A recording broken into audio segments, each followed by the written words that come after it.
Hi, everyone. Thank you so much for joining us today on our end of the year podcast on Middle East Breakdown on ME24. We are so happy to actually be breaking down with you all of the biggest stories and developments that have happened throughout 2025. And we're going to unpack that with our amazing list of guests for today. And then we're going to also talk about what will happen and how these issues will continue unfolding in 2026. And I'm really excited to be with you, Dan, on this. So exciting. The end of the year, end of 2025, and we're going to recap it in grand fashion with an unbelievable panel of guests, some who have been on our show before, some who are new contributors, and I'm really excited about this one. There's just so much to unpack, but what you came up with, which I really like, is that you said, let's do the top 5. Because if you're going to go top 10, could be top 15, top 20. I mean, there's a lot to unpack. So we're going to stick to the top 5. I love that. And it forces us to think, and for really, what is the most impactful? How specific do you get? How general do you get? You know, we'll leave our guests that kind of level of creativity. Exactly. So we're joined by an amazing list of guests today. With us going to be Dr. Walid Phares, Professor of Global Strategies, and he is a very well-seasoned counterterrorism and Middle East analyst and expert. He advises the Congress, the U.S. Congress. He used to be in the Trump's first presidential campaign, advising him on the Middle East issues. So he's definitely going to be adding a lot to this conversation today. And he's a regular contributor here at Middle East 24. He's a frequent guest on our podcasts and our X Spaces. And so we're so delighted to have Dr. Walid Phares with us. Who else do we have today? We have with us Nervana Mahmoud, who is an Egyptian-British commentator.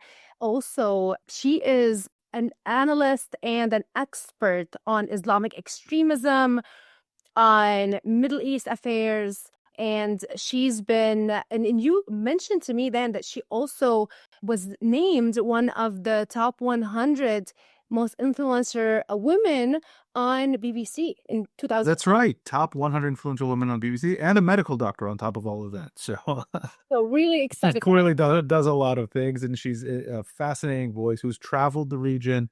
She's experienced the region, so she's speaking, of course, from academic knowledge, media knowledge, but also on the ground, practical, intimate knowledge of many different parts of the greater Middle East.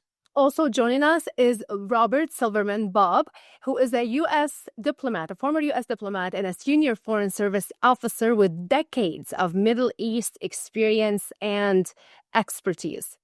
Yeah, Bob is also a recurring guest on our show, and we're so glad to have you.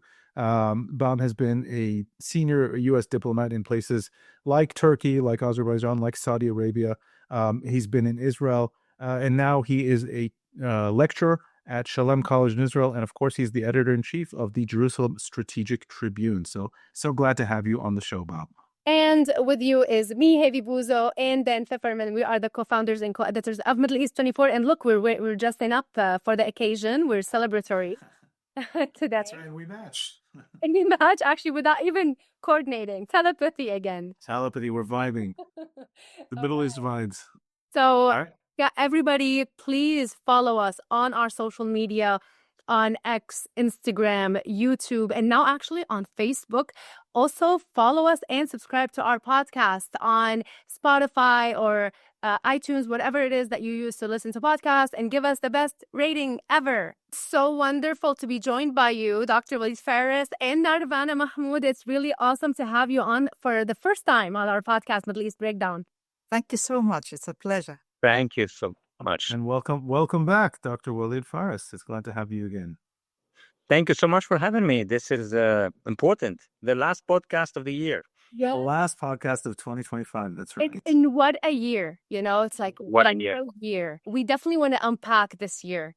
And Dan had this amazing idea of, let's talk about the top 5 events that have happened in 2025 that not only has been changing the world in so many ways, but also that we're going to take with us to 2026 and what would happen next.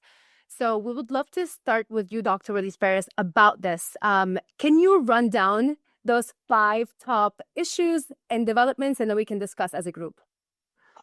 I certainly will try to focus on the major ones in my view and see if we are able to project into 2026. Number one, as we all know, it was the 12-day war between Israel and the Islamic regime in Iran, which peaked actually with the Trump administration decision, president decision, basically, to terminate once and for all, for a long period of time, the Iran nuclear program. That's number one.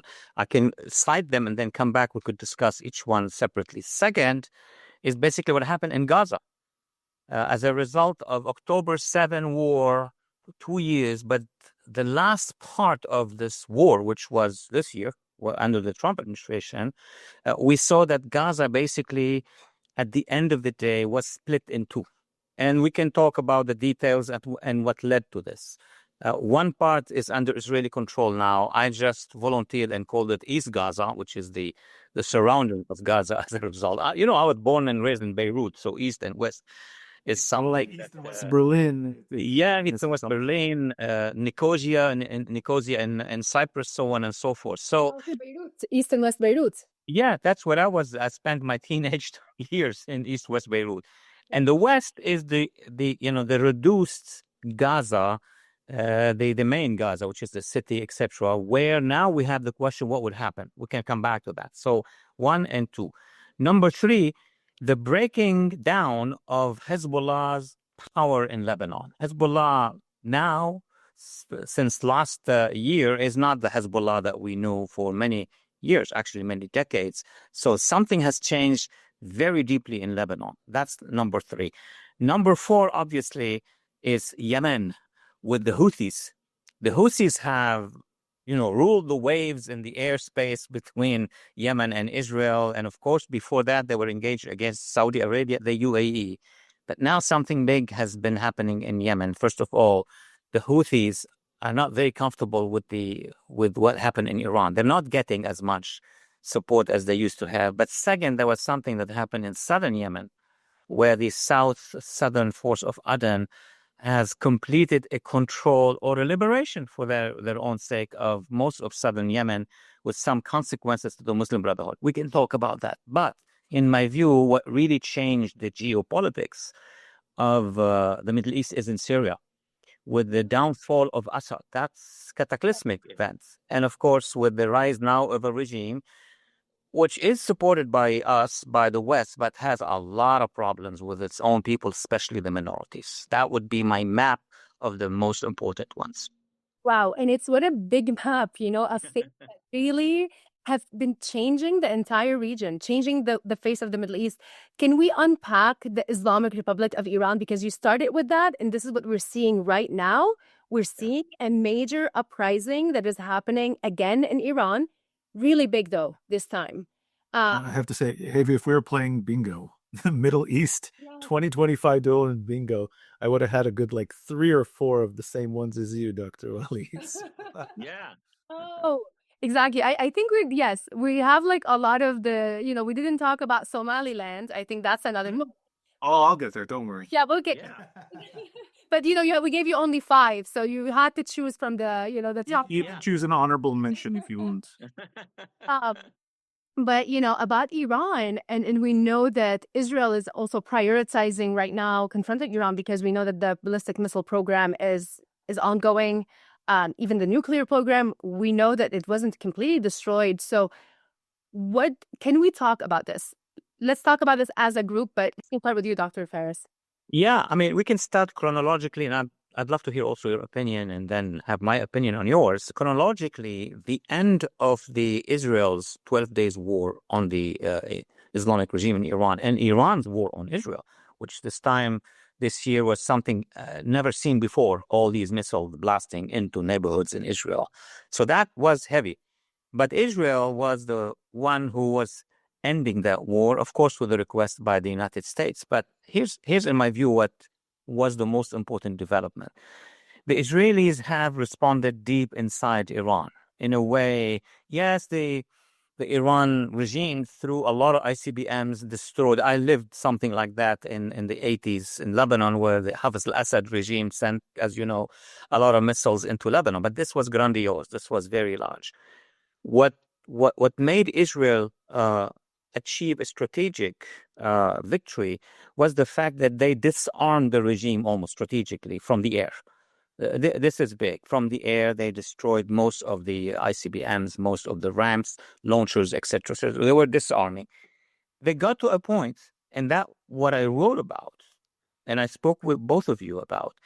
The Israelis got to a point where they started the disarming of the militias from the air. They went after the RCG, known as Basdaran militias or Sepa Basdaran, but then they started to focus on the Basij.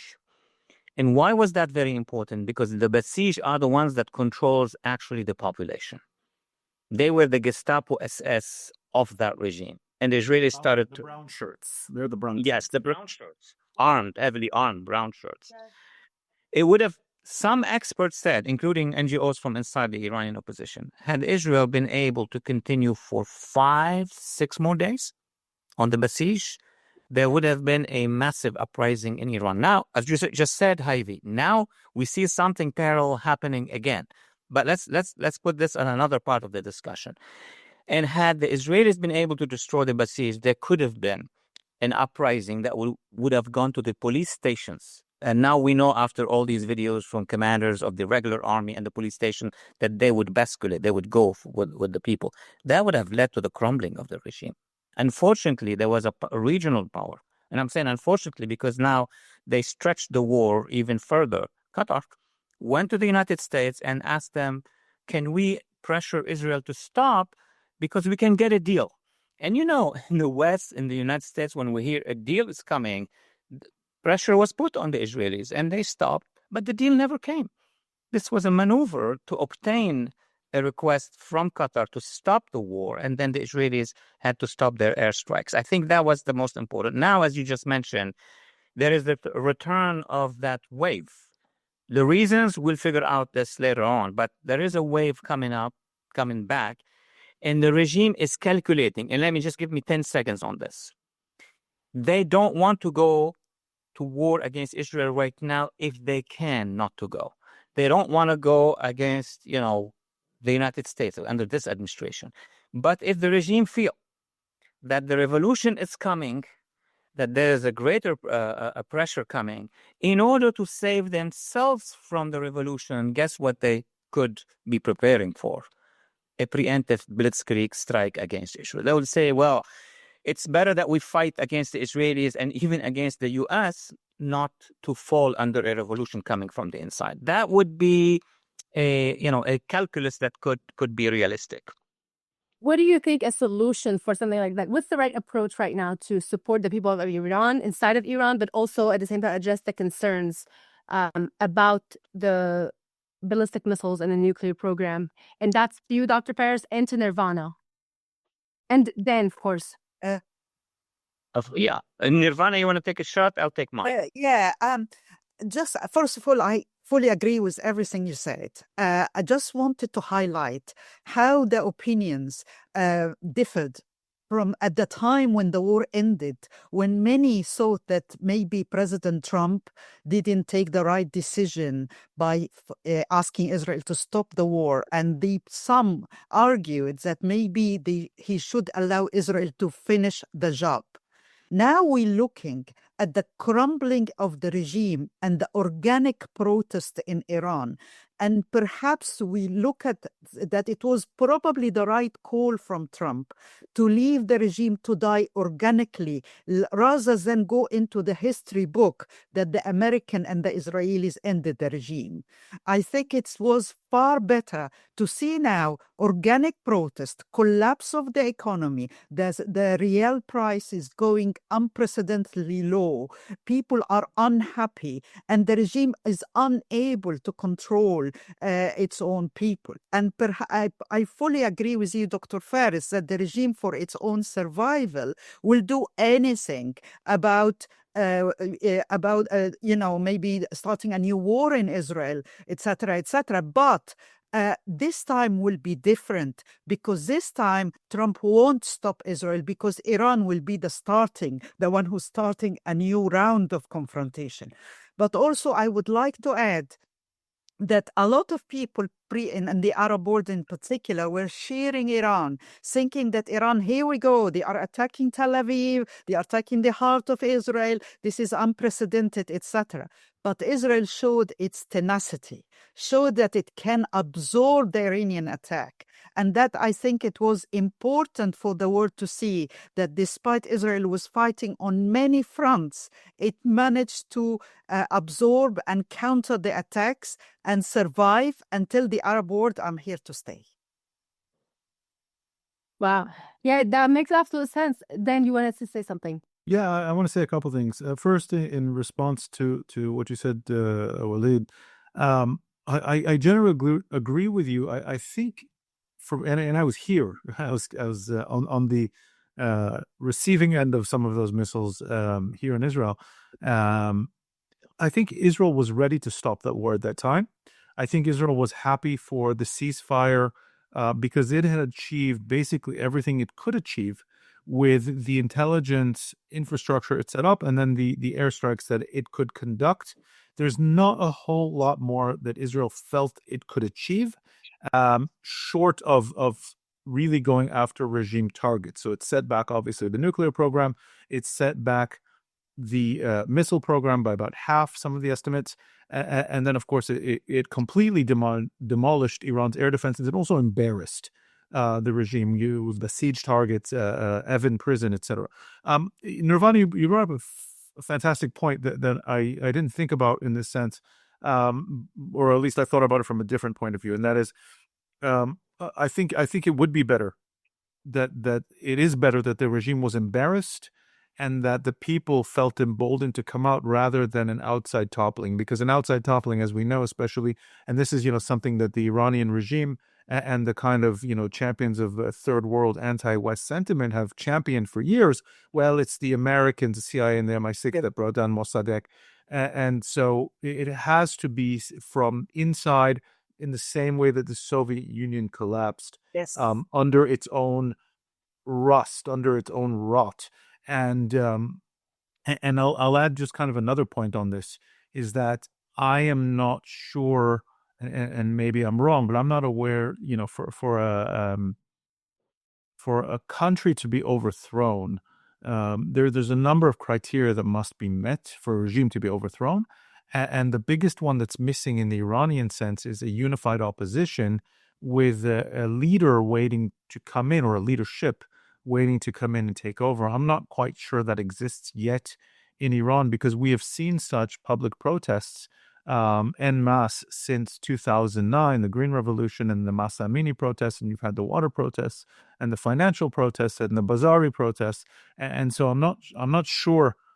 You want the frustration to rise and bubble up. I'm not sure then you have the alternate regime ready to swap in and take over. I want to say something here. We do know that a lot of the protesters that are happening today, and even the ones from before, they were calling out for Reza Pahlavi, which is the basically crown prince of Iran.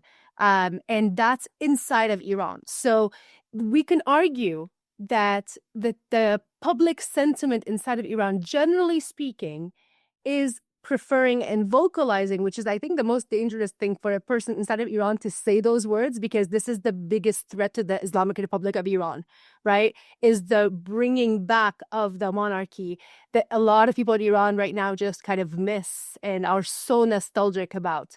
But the question is, and I want to go back to you, Dr. Phares, do you think we are capable right now of letting the people of Iran continue protesting, and actually will they be ever able to topple this regime that has the prestige, that has all of these different, very cruel, security system that has no problem murdering people? And we've seen this over and over and over again, happen without any punishment. And would they be able to protest all the way until they topple that regime? Or should the United States and Israel actually help the people of Iran topple the regime? These are historians' questions that needs historians' answers, but let's try to be, in between. In between what should it be historically and what reality is. So let me start with one point. Sometimes we don't pay attention to ourselves as Westerners, even if myself, I'm originally from the region. We argue that decision was great. Here are the examples why. Because we made the decision. So now we cannot say, well, that was a wrong decision, because the wrong decision is always, proportional to the actual results. So we always give reasons for why we have not been able to do it by saying somebody in Harvard, somebody in UC Berkeley is going to say it's much better that the Iranians would do the revolution instead of having Marines on the ground. Nobody spoke of Marines. And of course, nobody in the West was ready for military engagement. The idea is what actually stopped the crumbling of the regime. What stopped the crumbling of the regime, I'm sorry to say it, is a deal, or is a promise of a deal. Because had the Israelis, as I argued before, continued, nobody spoke of Sahel being in Iran. Nobody spoke of America would be inside. That question, teenagers know that this is not going to happen. What was happening is the systematic destruction of the strike force of the regime from the air so that the population on the ground can go forward. Now, what we're doing right now is heading towards the same scenario. And that scenario is going to be, we're going to encourage, we're going to support the Iranian people to rise. And if they are good, if by themselves, they can topple the regime, then we go in, we do a deal with the next government. We have the luxury of waiting of who will be the next government. I'll be gone from the analysis, because my business is to make sure that the jihadists are defeated. Otherwise, the population in Iran will have to decide in their own parliament. It's not going to be rosy after a collapse of the Ayatollahs. It's not going to be immediately Sweden. It depends on who was ruling before. But let me conclude on this point here. The Iranian people is more than ever ready because of the experiences of the violence. Will they produce a one leader like de Gaulle, who will have his forces, in Britain, and then the Force Française of the inside rising? We always have those models. And if we don't find them, we'll say, well, it's not the time. The Soviet Union kept crushing revolution after revolution, from Budapest to Prague to Poland, etc., until the Soviet Union started to collapse. If you want to take that parameter, we can. Are we ready to wait another 30 years, 40 years? Are we ready for the inside revolution? These are choices. In my view, there is a little bit of each. The pressure that was applied by Israel and the United States was very close. But we did, and I agree with what you have argued for, I didn't see a central force inside Iran. I'm not talking about the diaspora. The diaspora is free. They can organize. They are all having a great outlook. But inside the country. So my answer would have been, even with the collapse of the militia, let me be very raw on this, even with the collapse of half of the militia, the Basij, there would have been a fight in Iran. So really the choice is, should we maintain the regime till the people is ready? Or should we support the people, even if not fully successful and fully democratic and fully everything? So these are strategic choices. In my view, what tilted the choice was a promise that the very smart Ayatollah tended to the West, saying, you're going to make trillions because we could do a deal with you. Just stop Israel from hitting us. And that's where we are. Now, the next revolution, which is coming now, at least I see it with you guys, what is it that the best position is going to be in Israel and in the United States? And we have to be raw with the question. Can I make a quick comment? Yes, please. Okay. I'm not so sure I agree with them about the lack of leadership in the revolution, because as as mentioned, I humbly been in Iran, backpacked in Iran, right? And at that time, which was like 2007, 2008, at that time, people quietly, the small people, the number of people I met everywhere in Iran told me that they miss the Shah, right? So this nostalgia to the Shah, I felt it when I was there. It was quiet. It's obviously not in public eyes, but I felt this nostalgia toward the Shah. I also felt that there is now, if we take Syria, and I'm sure we will talk about that later, but if we take Syria, there was a period when Assad was managed to regress all his opponents, but Assad took a while to crumble. But when he crumbled, there was in the back scene preparation for al-Shara. A lot of us couldn't see that, and obviously there is no proof, but he managed to convince the outside world that he is the right candidate to rule the country. The country in trouble.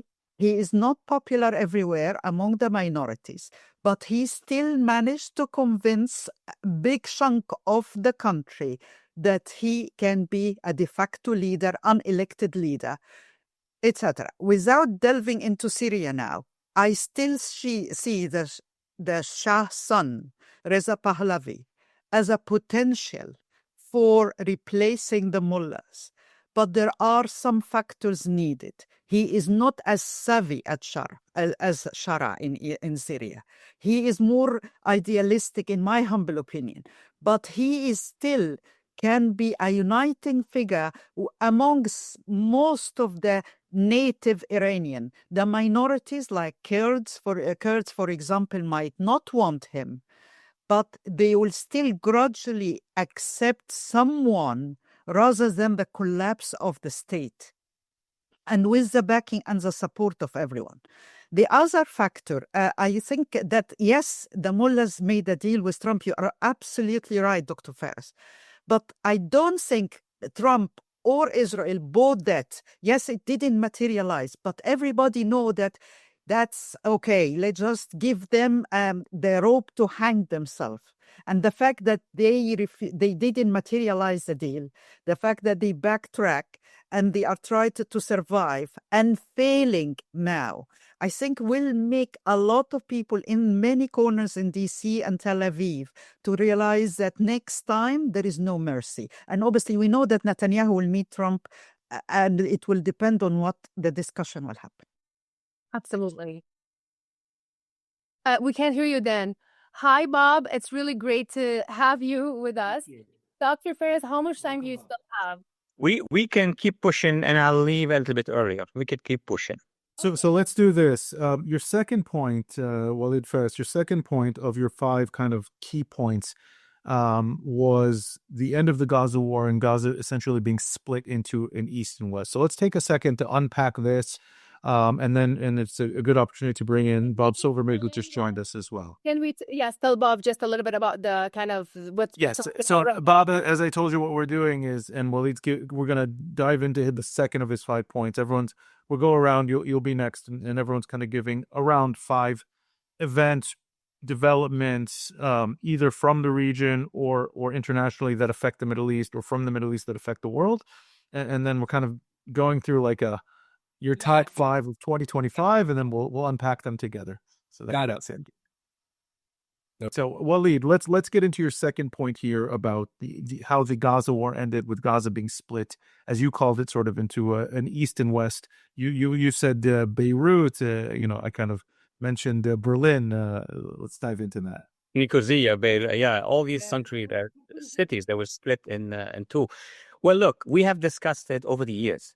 But now we're looking at 2025. There was a problem between October 7 and when President Trump decided to support Israel 100% on the issue. There were 2 years. And it was cataclysmic because the Biden administration, in my view, was putting a lot of pressure on Israel not to finish that war. That's the most simplest interpretation I have. Israel could have finished, but it needed to use more force. And the previous administration, and of course their allies, the European Union, etc., have kind of forced Israel to slow down or not to get to the border with Egypt, and then shut down the strip, and then start the process of disarming Hamas. So that delay that took from October 7th till January 20th of 2025 was a problem. Now, with the new administration coming, this administration, there was a greater military support for Israel, for the Israelis.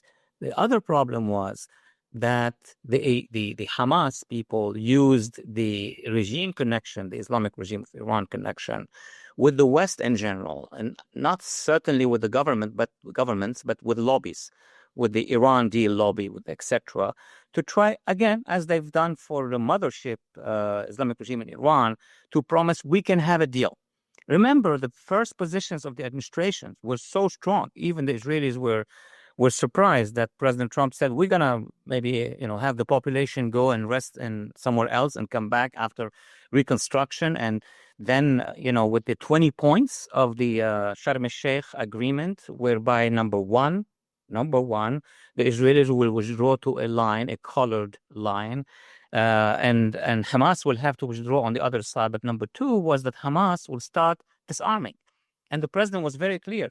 He told Hamas directly, either you will disarm or we will disarm you, which meant that there was an agreement between Israel and the United States, one way or another. Hamas will have to disarm. That's the key to any solution in Gaza. Then international security force, building towers, everything else, will come after. Problem is, again, in this case, I'm making the case that a third party, in this case, it was Turkey and Qatar and their allies, they said, no, we're not going to disarm. That's basically what they're saying, though they signed on Sharm el-Sheikh.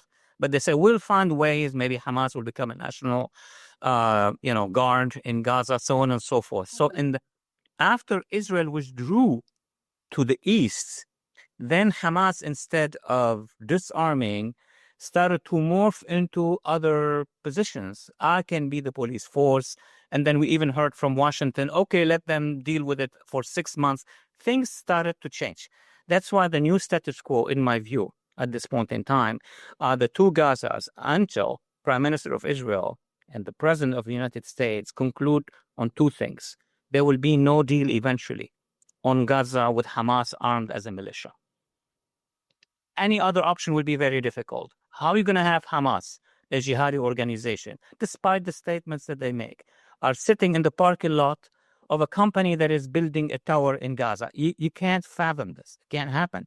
You have to have an international security force and Palestinian units that are not Hamas. That's where the challenge is, in my view. And we are in a status quo which will be tested throughout 2026. Thank you so much for joining us today, Bob Silverman. Sure. We want to ask you to share with us what are the 5 major developments that happened in 2025 that have been changing the Middle East and beyond, of course, and that we're going to be seeing the continuation of their development in 2026. Sure. Thank you, Javi. I'm happy to look back over 2025 and give you my 5 key developments in the Middle East. They're probably similar to my esteemed colleagues, Walid and Nervana. And I'm happy to comment on the Gaza plan, but it's not really one of my 5 because we don't know yet. It's not. So here are my 5. The Middle East is a heavily militarized place. If we were looking at the 5 developments for East Asia, we would focus, no doubt, on economic and trade things. But it's the Middle East, so we're looking. I have 3 military ones, 1 economic one, and 1 diplomatic one. So here's my 5. Number 1 is Trump's decision in June 2025 to take out Iran's underground nuclear enrichment facilities in Ferdal, 90 meters underground, under a mountain. And that was a game changer. That is the single most important thing that happened in the Middle East. It got everyone's attention. The Israelis, among others, have been asking the U.S. I've been in the room when these asks have been made of the U.S. years ago, starting in the Obama years. For the last 15 years, the region has been looking for an America that would take this measure. Obama always said no. Biden always, and his team always said no. They were fearful of a regional war breaking out. So they were very risk-averse people. They didn't trust our military to do the job. Trump did. It was expertly done, and Iran's nuclear program is set back for many, many years to come. It led to many other good things, including the next one. The next one is the diplomatic one, which is in November of this year, you have UN Security Council Resolution 2803. Now, this does codify the Trump 20-point plan. If anyone on this call or listening had thought that the Trump administration would be able to get a peace deal done in Gaza and confirmed by the international community through a UN Security Council resolution, I want that person's stock picks for 2026. Okay? That was an amazing thing. So it's not just a plan. It was a plan that has been approved by the entire international community through the UN Security Council resolution.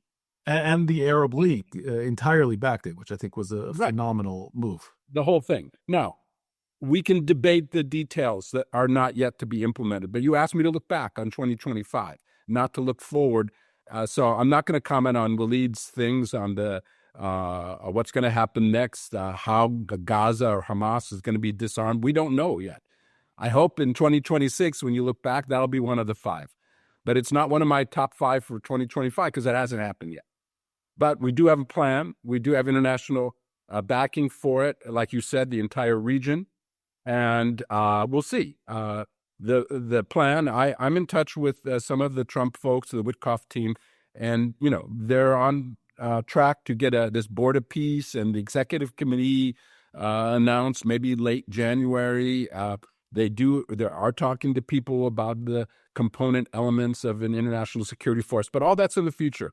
For now, we have a plan, and it's backed by the international community. That has to be number 2.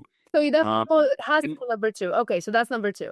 That's number 2, and that's a direct outcome, in my view, of number 1, because you don't get that without Trump taking out Iran's nuclear facility. Number 3, going back to June 2025, you have U.S. Central Command's coordination of other countries' air defenses, including Arab countries in the region, during the 12-day war between Israel and Iran. Remember, this is a war fought between 2 countries that are over 2,000 kilometers apart.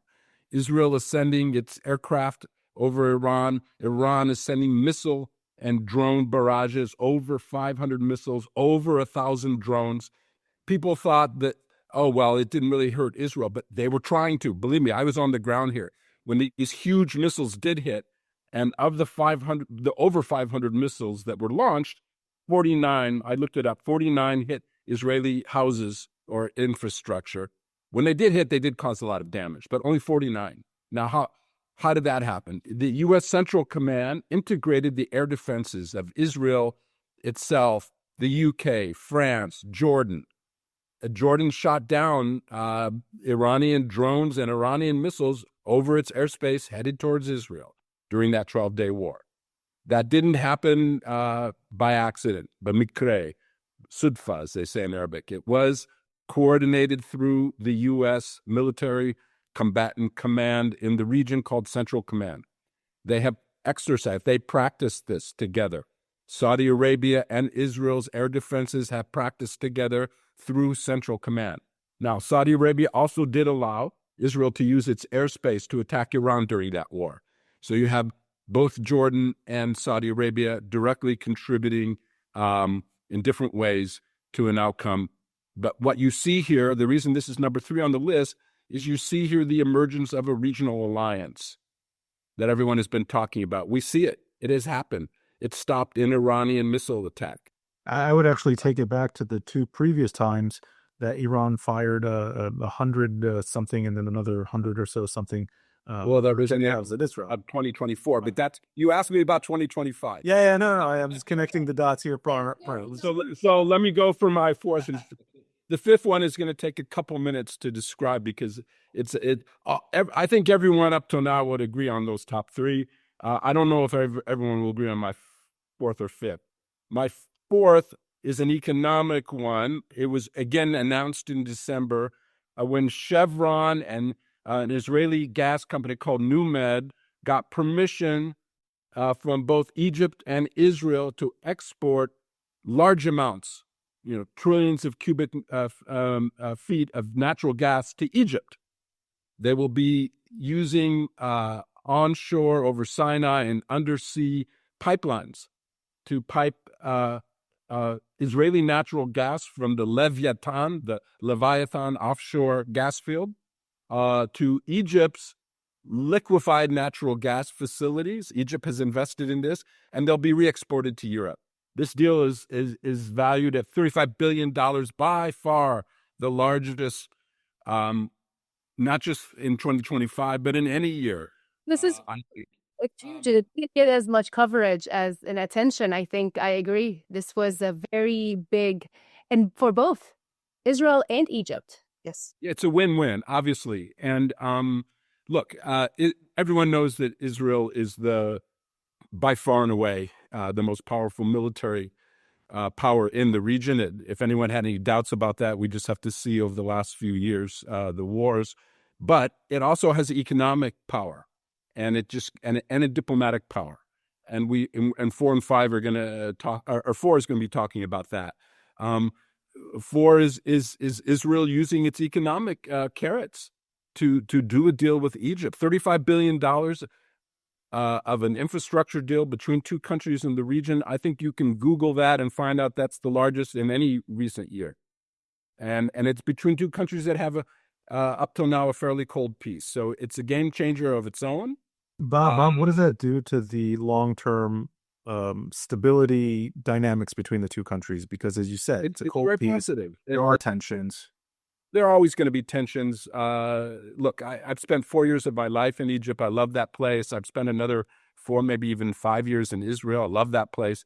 I'm here right now in Israel and Jerusalem. But look, it's they're the two big countries. I mean, traditionally, not just in now. You can go back 60 years, or go back 70 years. You have the traditional powers are Saudi Arabia, Egypt, and Israel. There are other important countries, but those are the top 3. And then you have the non-Arab countries on the periphery, Iran and Turkey. But at the heart of the region, you have 3 very powerful countries. There are tensions between all 3. Egypt and Saudi Arabia have had cold wars. And in case anyone's forgotten, I certainly haven't. Egypt, during the Nasser years, bombed Jeddah from time to time.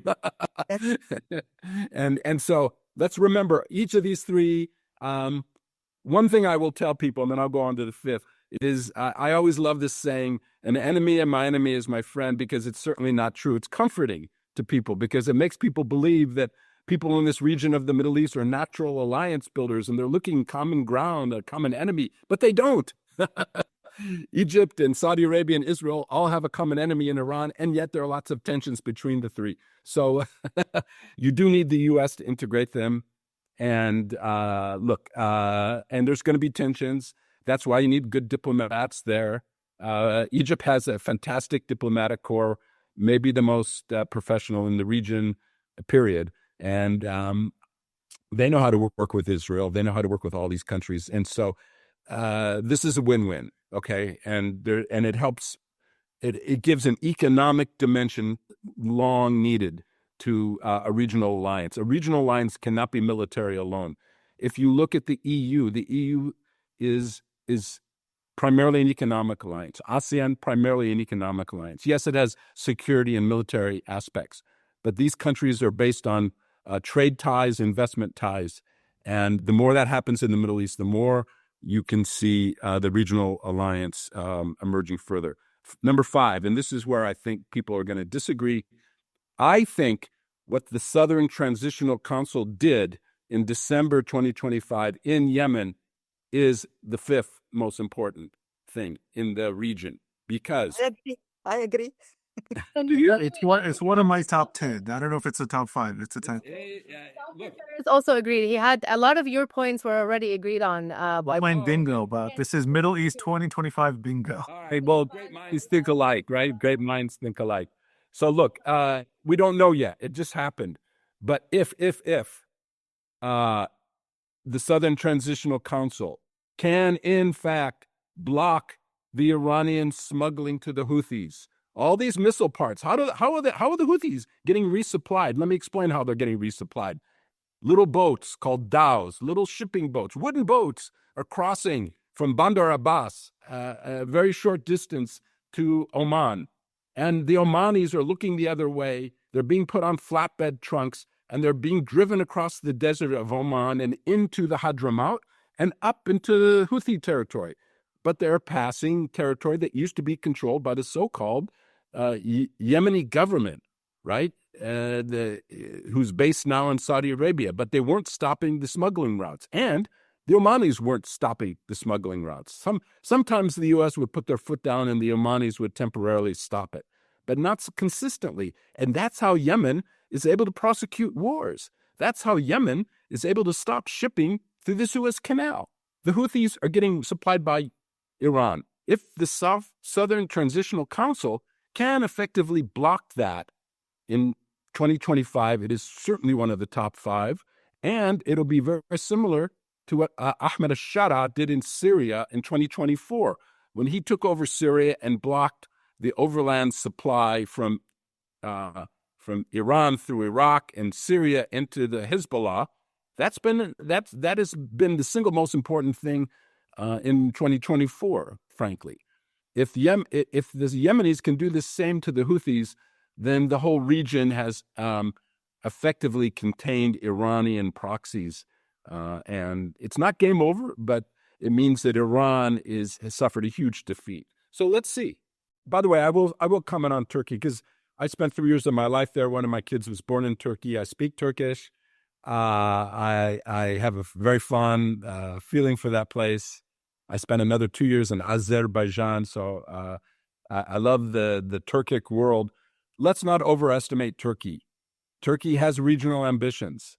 I was there in the 90s when everyone was all excited that Turkey was going to compete with Russia for the Central Asian countries, all of whom speak varieties of a language that's almost certainly Turkmenistan and Azerbaijan mutually intelligible with Turkish. They're penetrated by Turkish media, et cetera, et cetera. Turkey lost the competition to Russia. Turkey has big ambitions. Its actual capacity to project power is a lot less than people think. It has a very fragile economy. Look, it's a large economy. Don't get me wrong. It's a very productive country. It's the same size as of Iran, and I think its economy is 5 times larger than Iran. But it's still weak. It's still fragile. And it has not used its military overseas. The last time it used its military overseas was 1974 in northern Cyprus, and that didn't go very well for the Turks. There's a reason they haven't used it. They do use proxies like they did in Syria. But their own military is large, but it's not very effective. And so I'm not going to overestimate Turkey. I'm not going to look for some kind of regional competition between Israel and Turkey. I think Turkey, you have to give it the right incentives, and it often does the right thing, not always, according to what the U.S. would like, but sometimes it does. It backed the 20-point plan in Trump. I actually want to take some of the points that he mentioned. We can talk about Yemen, because this is one issue that Dr. Phares talked about. Nervana, you said that you also wanted to include in your top 5, in which we're going to get to right now in a minute.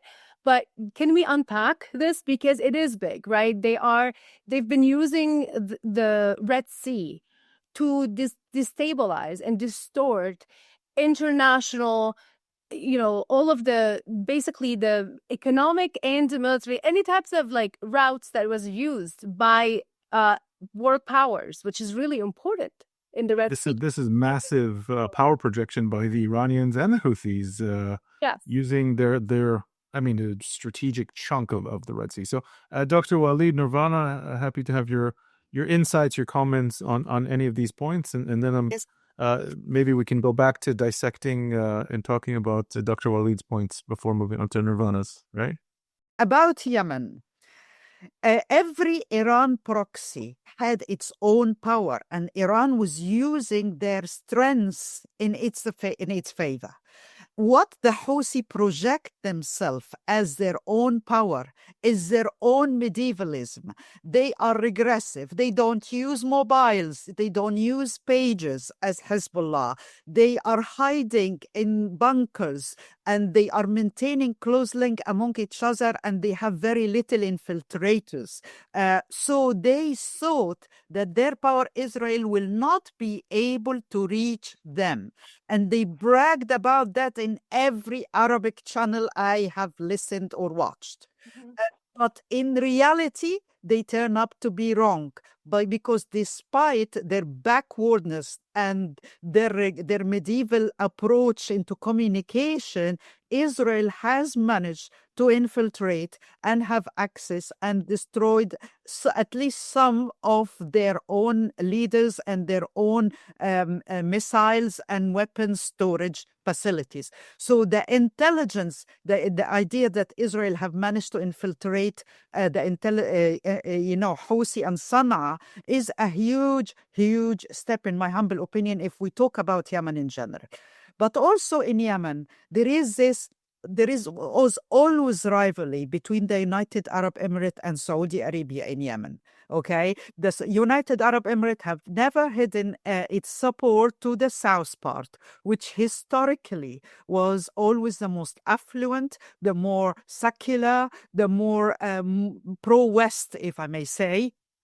But Saudi Arabia saw the separation of the South as risky to them, because geographically they have the North, and they know that the North is the weaker part. They know that the Houthi are more strategically powerful near the border of Saudi Arabia. So they needed a united Yemen controlled by the authority of the legitimate Yemeni government under the Saudi patronage, to maintain some sort of a powerful balance against the Houthi.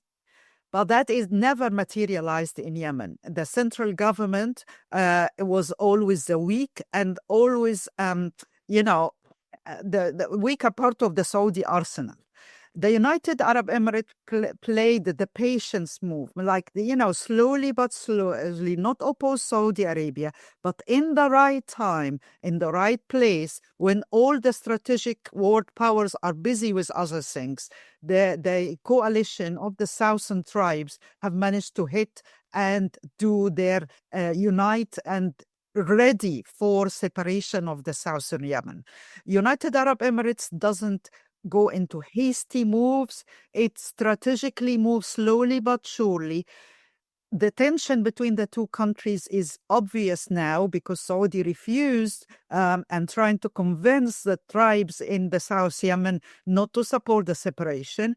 And that will be something to follow up in 2026. Regardless, what Dan mentioned is absolutely correct.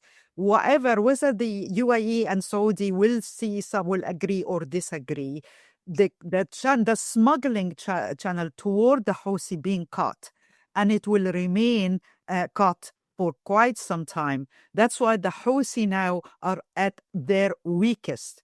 They are infiltrated. They don't have enough weapon. The Americans are waiting. If they do any more trouble in the Red Sea, they will face the Trump wrath. So we are noticing the weakness of Houthi. Houthi will never disappear from Yemen. They are part of the fabric. But if they are without their bird wings, if I may, like in the Arab idiom, if they are in their weakest, they will be relatively harmless in the equation. What do you think, Dr. Phares, to capitalize on a lot of the good points by Nervana? Good points by the previous two speakers. So much to say. I will use the next. Yes. I will use the next few minutes before I leave you. This is a wonderful discussion, to just focus a little bit on southern Yemen, although I have many points about the assessment on Syria. So we'll see. And of course, on the future of what will happen with the regime in Iran. But for southern Yemen, I have spent the last 7 to 8 years of my working time engaging with civil societies and forces like southern Yemen. I know them personally. I know the leader. I know the government. This is if you want, a mutation of a previous force, which was progressive, socialist, democratic, liberal since the 60s. So they are the ones in southern Yemen, and that's why they are different from northern Yemen. Northern Yemen is more conservative in the sense of conservative Islamic. They fought Nasser, who was progressive. The South traveled ideologically from being Marxist under the previous popular front control. But after the collapse of the Soviet Union, they started to move towards social democracy. So now they are secular, social democratic, and the younger generation, bilingual, moving in the same direction as the youth movements across the region, iPhone-based, so on and so forth. So southern Yemen sociologically is different from northern Yemen, and the current organization that controls southern Yemen, the STC, is actually moving towards the United States, towards Europe, and would like to regain. Why the term regain is important? Because few in the public opinion understand that these are not really separatists. These are independentists, because there was a southern Yemen since 1960 when the British withdrew. There was a Republic of Southern Yemen. I remember that when I was living in Beirut. And there was also the northern Yemen, which was an Islamic regime at the time. Now, the southern part of Yemen, the STC, was under a lot of pressure. So it's not an easy thing what they have pulled. You have northern Yemen who disagree with them, who want to continue to be the only representative of all of Yemen. So it took Saudi, it took the UAE a lot of time and effort to accept southern Yemen members in the government that is of North Yemen. So that's a complicated matter. But second, and most importantly, the South has a organized, disciplined military force. And they were the ones actually who saved the entire Yemen, not just themselves. When the Houthis overwhelmed Sana'a, they came from Sada, from the north, overwhelmed Sana'a, the capital, seized the famous port of Yemen on the Red Sea, and they were heading towards Aden. It was really the brigades, the forces of the South that pushed back alone. And then they got the support of the UAE and Saudi Arabia. So the bottom line now is, as it was mentioned by you, ladies and gentlemen, the most important matter for the West is that the STC cut off the strategic supplies lines, and we spoke about it for the last 10 years, coming from Iran through Oman. And Oman, you have to understand what was happening. Those in charge in Oman are Abadi. They are closer to the Shia faction, but not all of them are Khomeinis. But Iran had some influence and investments inside Oman. So they kind of allowed this to happen. They didn't fight it. They didn't fight against it. And when that supply line came, now let me surprise you. It came through the eastern part of Yemen. Part of it was controlled by the STC, and the other part was controlled, guess by whom? By the Muslim Brotherhood. Yes. It's Islah party. Hezbollah Islah was a kind of a Salafi, Ikhwanji party. They were the ones who asked me, is the Muslim Brotherhood working with the Houthis? Well, the Muslim Brotherhood are working with those who are against their enemies, because the enemies of the Muslim Brotherhood are the STC, the secular STC. And they had a hard time under the Obama administration. There was a cooperation, or let's say a dialogue with the Ikhwan Muslimin. The Obama administration, it did it in Egypt, in Libya, and Tunisia, but also in southern Yemen. So at this point in time, the STC was very weak, isolated, not being able to regain its own eastern part of South Yemen. What has changed is that at first the Saudis accepted members of Aden inside the government. It didn't do much, but it kind of held the South with the North. But the UAE supplied the South. The UAE trained them. And the UAE was behind them all the time when they were weak. So now you have the STC in a blitzkrieg almost, overwhelming the eastern part with the Ikhwan Muslimin, taken over. I agree that the Saudis are not happy, because the Saudis wanted it to be differently. They wanted to have their own pro-Saudi militias inside the eastern part of southern Yemen. And the southern Yemenis didn't accept that, because they considered it their own country. And when the southern Yemenis did it without the consent of Saudi Arabia, they were upset. Yes, they are upset. But I think that this is, at this point in time, it is kind of irreversible, and the UAE can now manage between Saudi Arabia and the STC. Because Saudi Arabia, let's say it one time, at least those who are in command in Saudi Arabia, the circle of MBS, they are not pro-Muslim Brotherhood. We know that. I mean, he had to fight against the influence of the Muslim Brotherhood. But there are two type of influences: the modernist, reformist inside Saudi. We don't want to spend too much time on that. And also, you still have the Ikhwan Muslimin. But now, the opportunity to have two offensives against the Houthis is possible. In the south, you have STC backed by UAE. In the north, you still have the northern government backed by the Saudis. So I tweeted a couple times because in the Arab world, they were saying, oh, there's going to be a big war between Saudi and UAE. Everything's going to collapse. Not really, not necessarily. They may agree that the north will go forward on Sana'a and the south will go towards the Red Sea. That could be something that we would be able to see. And with this, I really have to withdraw, but this was a fantastic conversation. I hope we're going to come back, all of us, in 2026. Nervana, now we would love to hear your top 5 issues that you think are the most important that happened in the Middle East that were basically changing the Middle East and beyond, and that we're going to be taking with us to 2026. Right. Thank you so much. And I would like maybe reframing things a little bit different. My 5 points is I frame Israel's strategic victory on many fronts. Even if we disagree about whether it's 100% victory or not, but events up till now show that the victory or the goals Israel achieved in Gaza, Lebanon, Houthi, Iran have most 95% been achieved, in my humble opinion. Number 2, the imminent collapse of the Iranian regime, and we all talked about that, and I think we agreed on that. I love that. That's so optimistic, Nervana. How can you hear me? I love that. That's so optimistic about the imminent collapse. I mean, I love the point. I think this one is really just hopeful. I see the mullah regime as crumbling as Assad in Syria. It just, whether the timing will be in the first part of 26, later part, whatever, but they are crumbling, you know. The only question of how they manage the crumble rather than stopping it. They might slow it down. But I have a point, Dr. Phares have mentioned it, and I disagree with him. I see Saudi Arabia not a pro-Muslim Brotherhood, but it's aligning with, there are 2 rivals in the Gulf, United Arab Emirates and Qatar.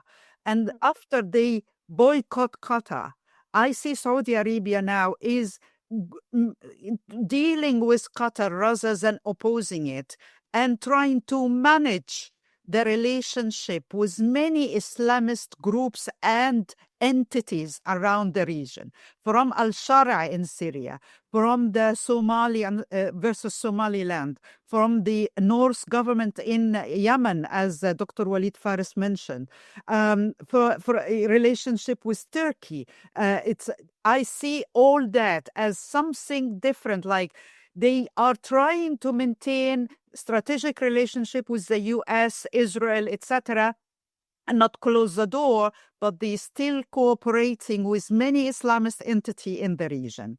Number 4, I want to I see it as the survival of Egypt. The Egypt was seen as a country which, or the regime, as someone become irrelevant. Okay. There was a lot of tension with Israel, accusing them of having the tunnels in Sinai. There was a lot of tension with the outside world, accusing them of dictatorship and free Ala, etc. What will happen in Gaza, whether there will be a war even in Sinai. But at the end, Sisi managed to somehow float and even vindicated. He made the gas deal with Israel and settled the relationship. He agreed with Trump. He refused initially the deportation or the expulsion of the population of Gaza, but agreed on the Trump deal. He become vindicated after the scandal about Ala in the British society and all his old tweets, and people start to see that maybe the imprisonment of Ala was right and correct, and that's something nobody have seen. I haven't seen it. It will happen. So Egyptian survival, I see it as one of the interesting events in 2025. Number 5 is the realignment of countries in the East Med. You see the Israel, Greece, Cyprus, reunifying and fortifying the relationship. But Turkey didn't is treading water. Is not defeated. It still have its interest in Syria. It's still trying to maintain relationship with the United States. It's trying to build or maintain its influence in Libya, but it's not have not achieved the goals of Erdogan of dominance, as Dan mentioned early. So you found Turkey is lurking, treading water. I'm still here, but not rising, while Israel solidifying alliance with Greece and Cyprus. And although it's not mentioned by anybody, but I still think it is very, very important, because Israel need allies in the region, and because there is no more countries joining the Abraham Accord, the alliance with Greece and Cyprus is very important. Israel's strategic victory on many fronts. There is one I missed. So Israel's strategic victory, the realignment of Saudi Arabia goals in the region, the imminent collapse of the Iranian regime, the Eastern Mediterranean reshuffle. There is one I didn't add, the rise of Syria deceptive Islamism. The rise of al-Shara, in my humble opinion, is a new like a rebirth of a new form of Islamism. If we see the Muslim Brotherhood as the first group of traditional political Islam, and we saw the radicals, ISIS and Al-Qaeda, now Al-Shara is coming with a whole brand new concept. I am not Al-Qaeda anymore. I am not ISIS, and the Muslim Brotherhood have committed mistakes. I am my own model. And he clearly have succeeded in that to a way astonished many observers, because not just he managed to rise in power and maintain popularity among the Sunni population in Syria. That was taken, in my humble opinion. But he managed to commit atrocities against the Alawite and other minorities without irking the international community, by building relationship with the West and appearing with non-hijabi women and maintaining, playing the card of that you need stability in Syria to take the refugees from Europe. But most important, in my humble opinion, is his relationship with Donald Trump. Yes, the Saudi have mediated the first meeting between al-Shara and Donald Trump, but al-Shara managed to meet Trump again in DC, away from the Saudi influence, and reinforce his image in front of the American leader that he is a guy he can rely on. I don't agree that he can, and I don't think Americans should trust al-Shara. However, Trump seems to be taken by him, even shower him with perfume. And this shot of showering him with perfume was taken to reinforce his popularity in Syria and silence his opponent. And also the last hurdle is that al-Shara, faced with the killing of the American soldiers, and he still managed to spin it and create a non-existent ISIS. Yes, ISIS exists in Syria, but I doubt that the guy who committed this atrocity is more loyal to the regime, unhappy with al-Shara, I guess, but they still managed to maintain the narrative that us against ISIS, not ISIS part of us. So he survived a crisis. He managed to solidify relationship with the United States. He managed to balance his relationship between two rivals, Saudi Arabia and Turkey. And up till now, I don't think he's facing any threat for rivalry in Syria who can depose him, if I may say. That, of course, doesn't mean that the minorities are not suffering. There is a huge problem in Syria. All the promises of economic boom might not materialize. But also, his negotiation with Israel was conducted very cleverly. He didn't, he left his people to shunt, like his men to shunt against Israel. But on the same time, in the negotiation, he's saying, I cannot join the Abraham Accord because you're occupying the Golan. but on the same time published a map of Syria without the Golan Heights. So which did not go unnoticed here. Yes, exactly. So I see him as a guy who is here to stay. The only threat for him will be political assassination. That's the only threat I can think of. But he managed to play his cards well, more than a lot of people predicted. That's my final one. Wow. That's an interesting top 5. That's a very interesting top 5. So let's go through it, maybe. I love your first 2 points because to me they're like eminent, they're happening. We know that Israel basically had confronted the Iranian-backed militias across the region post October 7th. And because of that, we're literally seeing an entire new Middle East that is unfolding before our eyes. And to so many people across the region, it's a very positive change.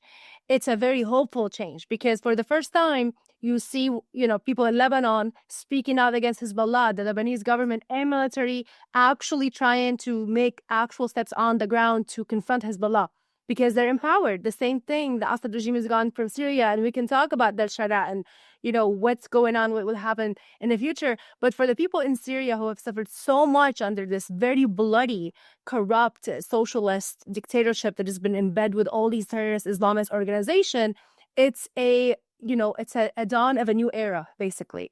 And it has a lot of difficulties and challenges that will continue to unfold, but, there's hope. There's hope that even for people who are, now suffering under this, new system that has all these flaws, they're able to stand up, speak out. Israel's playing a role in also maintaining the protection of minorities because they feel empowered by the fact that Israel is actually confronting the realities on the ground. And those things would have never happened under the Assad regime because it was a completely different reality and situation. Now we're seeing what's happening in Yemen, the weakening of the Houthis, and mainly the main point right now is confronting the Islamic Republic of Iran, attacking its nuclear facilities, and now we're seeing the uprising in Iran. So, I actually would love to hear you then, because I know that we've been covering all of these developments. Oh my God, what an incredible year in terms of the fast-moving, massive developments that we've seen and actually covered intensely and deeply that are happening across the Middle East, North Africa. I'm really curious, though, to hear about your top 5, because top 5 is kind of tight. Like, you want top 10 at least, to unpack. But let's talk about top 5. It's funny you said that because I actually did write a top 10. Which is, listen, as the co-host of this show, I give myself the prerogative to do 10 and not 5. No, I will try to limit it to 5, and I'll tell you why.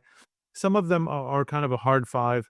And some of them are things that could end up being very consequential for 2026, and I just think we don't know enough to see how they'll play out.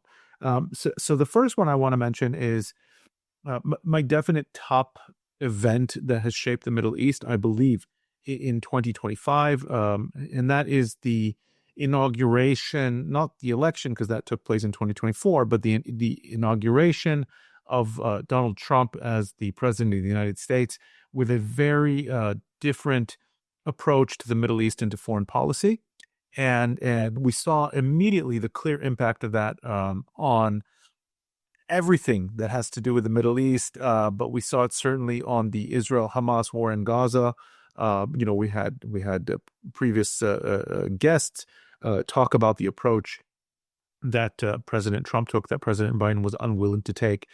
We saw President Trump greenlighting and then joining the Israeli strike on Iran, which is it's one of my upcoming points. So I think just the very entrance of Trump, of a hardline, kind of more hawkish Republican administration, is clearly the top of the events of 2025. The second one is something that that Bob said in his top 5, and that is the way the Gaza ceasefire came about. And so I have a lot of reservations on how the ceasefire is going to be implemented or not implemented. We're already seeing signs that that, you know, different players are backing off. But one of the things that I've been saying ad nauseum for the last few months since the ceasefire came into place is the very fact that you had a U.S. brokered ceasefire on the Gaza war, that for the first time in the, I want to say 7 rounds of conflict between Israel and Hamas, and then you've had, you know, multiple rounds of fighting between Israel and the Palestinians. You had something really tremendous. First of all, you had a ceasefire plan that is decidedly anti-Hamas, right? It leaves no room, at least again on the paper, according to the plan. Hamas has no room in this plan. It is something that might not be what the Israeli far right wishes for, but certainly the Israeli center and the center right can accept. And most importantly, and again, Bob said this as well, you're talking about a deal that was accepted by the Arab League. It was accepted by most of the major Muslim powers of the world, and it was accepted at the UN Security Council. And so, of course, we're talking about Trump's 20-point plan that very clearly iterates that Hamas is the problem. Hamas has to be disarmed. Hamas has to be removed from power. And there is talk about a reformed Palestinian Authority, and the fact that you know, and for the first time, you know, Israeli leaders, especially due to the way Israeli domestic politics work, tend to talk a lot tougher than the policies they actually enact, and usually, which means they get their foot kind of caught in their mouth. And in this case, Israel did the right thing strategically and rhetorically by accepting the Trump plan. From what I understand, Israel, at least Netanyahu and Dermer, were behind the Trump plan itself, which then came through Washington and then forced Netanyahu and the government to accept it. And I think that itself is a tremendous achievement. And then my very easily top 3 is something that I think all of us so far on this show have shared, and that is the 12-day direct conflict between Israel and Iran, at the end of which the United States joined. And we talked about this earlier in the show, but what you had here was a number of things. First of all, you had, as I said, for the first time in this 40-year shadow war between Israel and the Islamic Republic of Iran, you had the first time that there was really a direct, open conflict in which neither side is trying to use deniability or proxies. Secondly, you had complete penetration on the intelligence level, on the aerial level of Iran's air defenses were completely taken out. They're actually taken out in 2024, and then again in early 2025 on the 2 kind of more minor direct actions between Israel and Iran. Iran's air defenses were completely neutralized. Iran's skies, by the 3rd day of this 12-day war, Iran's skies were completely dominated by the Israeli Air Force. We saw the level of penetration of the Mossad, of Israeli intelligence, into all the levels of Iran. Top military and intelligence and scientific leadership connected to the nuclear program were taken out. And then with the help of the United States, the actual nuclear program was set back a number of years. And then, as we said earlier, you know, this kind of opened the door regionally for, the emperor's new clothes, right? The emperor's new clothes, Iran, is shown in just how actually impotent it is on a regional level. Everyone was terrified by Iran. But also domestically. Everybody was trying to scare, Israel and the U.S. from this war that is going to bring endless wars, and it was like the exact opposite. It was exactly. I remember during the JCPOA, Obama and especially Ben Rhodes, his communications advisor, spun this unbelievably either naive or devious domestic PR campaign in America that it was either, it's the Iran deal or it's war. And the rest of us are scratching our heads saying, no, there's actually a lot of options in the middle. And Iran has always backed down in the face of American pressure. And now we see Israeli pressure. And so that opened the door regionally for a lot of countries and a lot of peoples around the region to say, you know what, Iran is not the big bad bully we thought it was. And now it's been knocked down a few pegs. But also domestically. And I think a lot of what we're seeing now is because the regime was shown to be less potent than it was. So that's a very clear top three for me. And then I have a number of other things that I don't know how they're going to play out. I'll speak certainly from an Israeli perspective. I think the weakening of Hezbollah by Israel in Lebanon is massive, and so Dr. Walid said that, of course. And this opens the door for and has opened the door for Lebanese politicians, and we've covered this extensively here on Middle East 24, to stand up to Hezbollah, to force it to back down, and so I think that has significance. At least, again, I'm speaking in part here from an Israeli perspective, but I think that's significant also on the regional level. I'm very curious to see the developments in Yemen. I think that will have significant implications. I'm very curious to see this development with Somaliland and Somalia. It could be nothing. It could be minimal and contained to East Africa, but it could have, again, broader implications. And by the way, I see the Somaliland development. It could have, I don't think it upset the Abraham Accords powers as much as people say. In said other ways, it gives Israel a very strong foothold to act against the Houthis because of the proximity of Somaliland to Yemen. I'm very curious to see. Strategic position too. Absolutely, Israel is 2,000 kilometers from Yemen, and Somaliland is only 500 kilometers from Yemen. So, it's much easier to conduct airstrikes or intelligence penetration from 500 kilometers than from 2,000 kilometers. And then, I'm looking at this Israel, Greece, Turkey thing that we talked about, that Nervana talked about.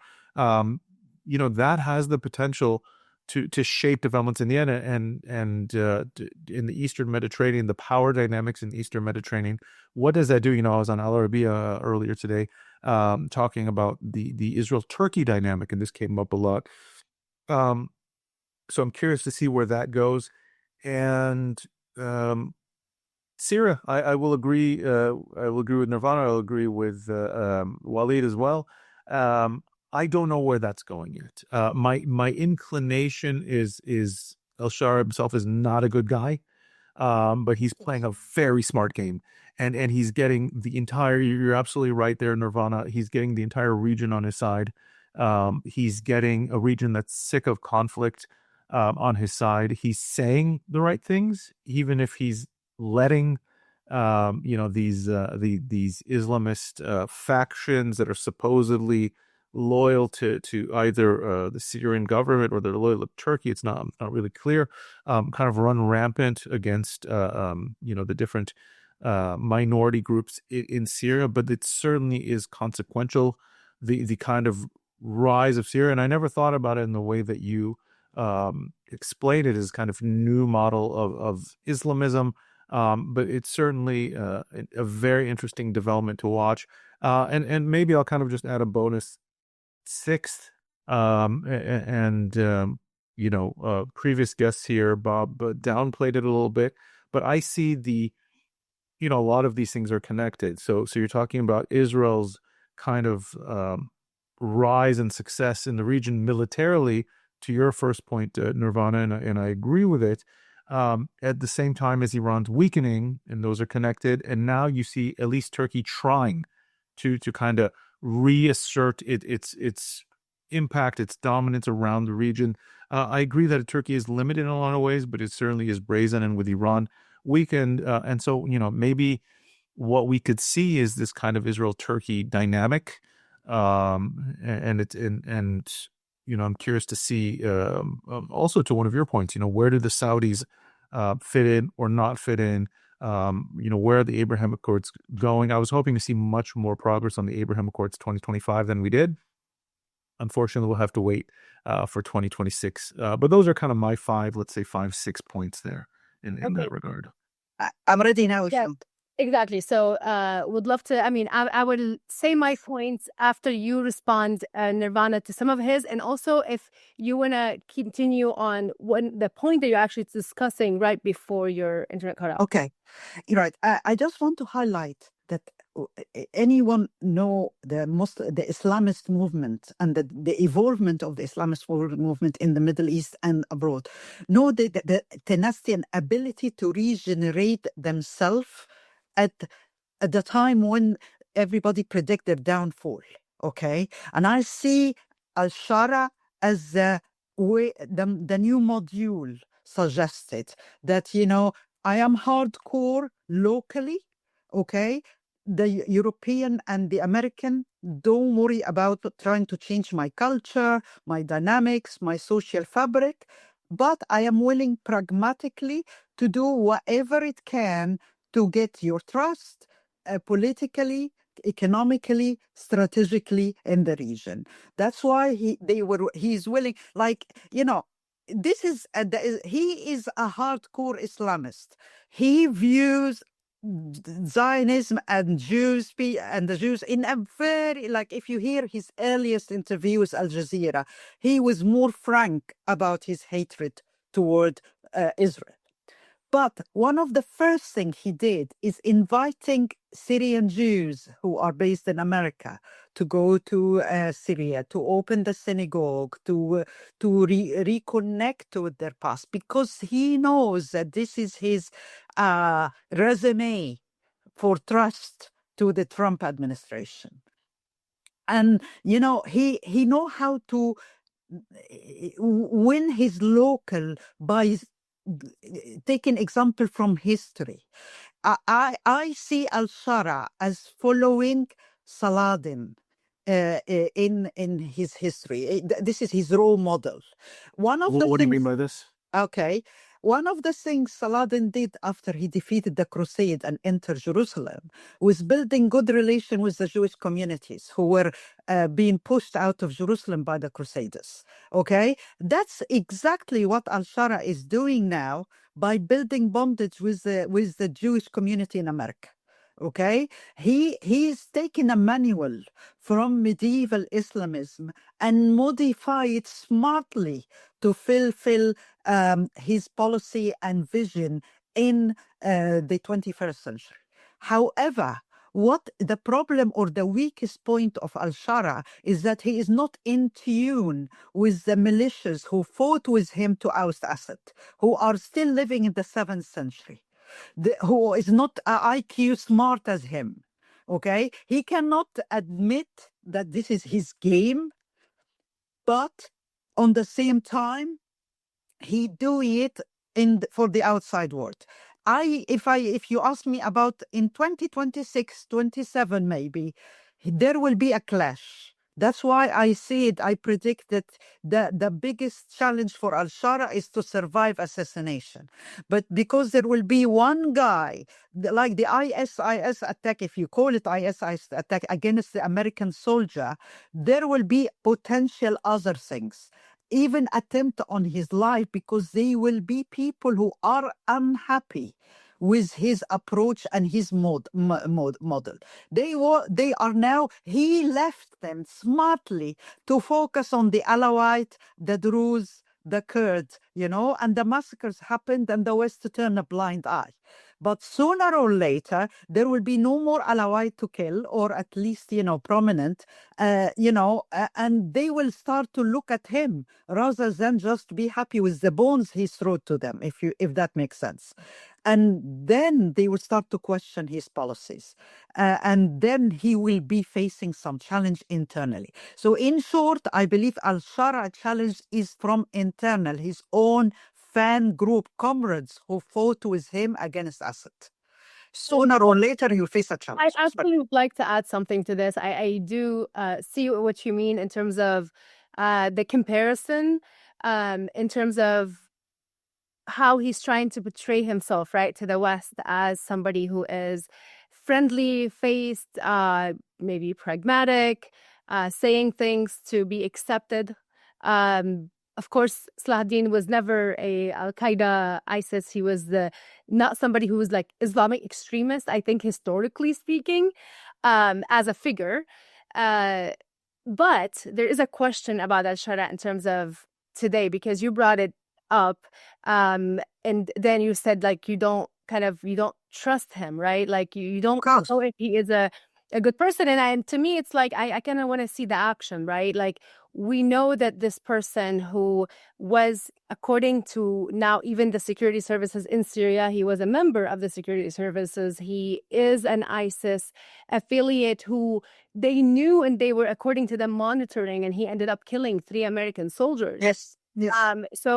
So it's, we want to see action. We do not want to hear your words. The only thing, though, is what you mentioned, Nervana, which I think is a very important point, is that the issue here is that if he does get assassinated, it will be by the more extremists. Absolutely. Raw. That was my point. Yeah. Always. Exactly. Always. So is that something that we want to ever see happen? And if not, then what is the right approach? I am personally pro-U.S. engagement, pro-Israeli engagement, of course, pro-Israel's enforcement of specific, boundaries in terms of the security aspect. Yeah. Of course, To clarify my point, yes. The U.S. envoy to Turkey, the U.S. ambassador to Turkey and envoy to Syria, with the Saudi, with the Turks, have done the diplomatic hard work for al-Shara. Okay? However, he still, as you rightly mentioned, has to do the groundwork in Syria to match the two. And this is what we should observe in 2026. Whether his improvised model of modified Islamism will work, it's based on him. Up till now, he is just talking 2 languages, 1 language to his local supporters and 1 language to the West. Unless he unites those and put them in a viable economic model, integration with the Kurds model, dealing with the Druze and the grievance in Syria model.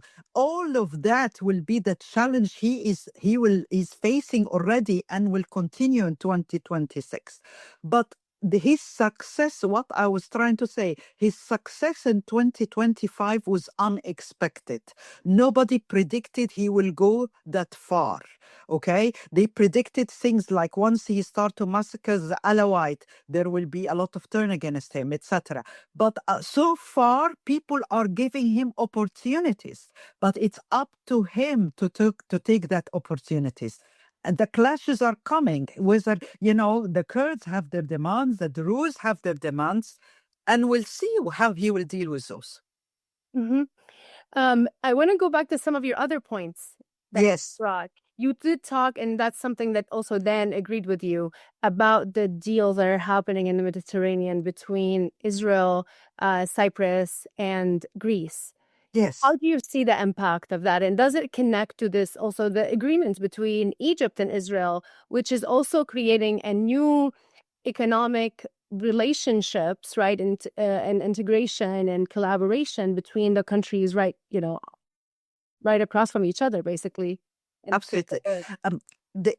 I feel this deal, I know it was not covered well outside, but I think it is one of the most strategic new game in the region, because I think I can't remember whom, but someone mentioned that Israel-Turkey rivalry, and it's something to watch in 2026. This deal is laid the groundwork that the East Med will not be part of this rivalry. Israel have settled the score and have alliance on the East Med. And Turkey now is snookered that the only card left for Turkey is Syria and Gaza. They failed also, I don't think many discuss that, but the veto that Israel managed to get that veto from the United States and accept that Turkey will not send troops to Gaza. Is this another successful move by Israel in 2025? So it secured the East Med by the alliance between Israel, Greece, and Cyprus. It secured the veto from the U.S. or acceptance of its veto by the U.S. that Turkey will not send ground troops to Gaza. So now it managed to isolate Turkey to Syria and the Syrian playground. However, it's still Israel is scoring the point in that playground because it managed to, every time there is a movement of weapon, trying to create a base for Turkey in Syria, Israel come and bomb it. So Turkey know that it is watched, and Israel is all have the upper hand, and Turkey is on the back feet. So that's why when I mentioned my 5 points, I said that Turkey is surviving, but is not achieving its goals. Okay, it managed to maintain good relationship with Saudi Arabia, with the Trump administration. However, and it managed not to, is still balancing with Israel. Like, you know, the rhetoric is different, but the business is different. But it wanted more. It's more ambitious, like Dr. Walid Phares and Dan mentioned that Turkey are ambitious, but their ambitions are more than their capability. And 2025 have proven that their ambition was not were not achieved as much as Erdogan likening. But he still have a stake in Syria. He still have a good relationship with Trump. They are trying to get the F-35 and remain to be seen. So, you know, he is Also trying trying. to play a role in Gaza, which is Yeah, but as I said, Israel vetoed sending troops. So I'm not so sure they secure that. It remains to be seen. of course, absolutely. This is a big objection. Yes. Well, and in terms of like, because we probably can end, but like I don't know if I should wait for Dan or let me. I'm happy to wait, no problem. He wanted to push on me, but I loved the damn points. He looked different, so I really loved that. You know, a lot of people, I mentioned in the points Egypt and Israel, a lot of people predicted that the peace treaty will not survive. The Camp David original treaty will not survive. But the gas deal have proven that Egypt didn't want to appear in the East Med meeting, okay, with Greece, Cyprus, Israel, but signed the gas deal. You know, Egypt is always cautious on that. They don't want a warm peace with Israel, but they don't want to lose the peace with Israel. Yeah. And so far, Israel, Sisi is achieving or succeeded in achieving that. Yeah.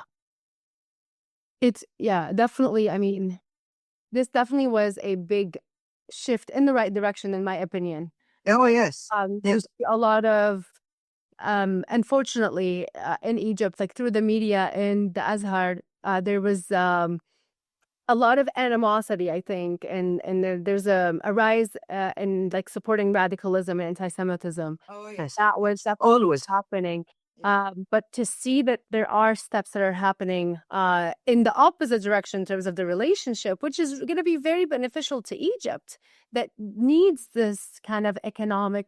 Tell me about it. Yes. Well, I mean, pushing back on just that first point that you made about Israel's kind of stretch of strategic victories is, I'm always hesitant when I look at Israeli decision making is how, maybe it's just too hard, but how often Israel is able to conduct military action but not turn them into strategic political developments. Right. Right. Mhm. And that's just kind of the pushback is, so yes, it opened up a window. It opened up a strategic window, and I was really hoping throughout, 2024, 2025 to see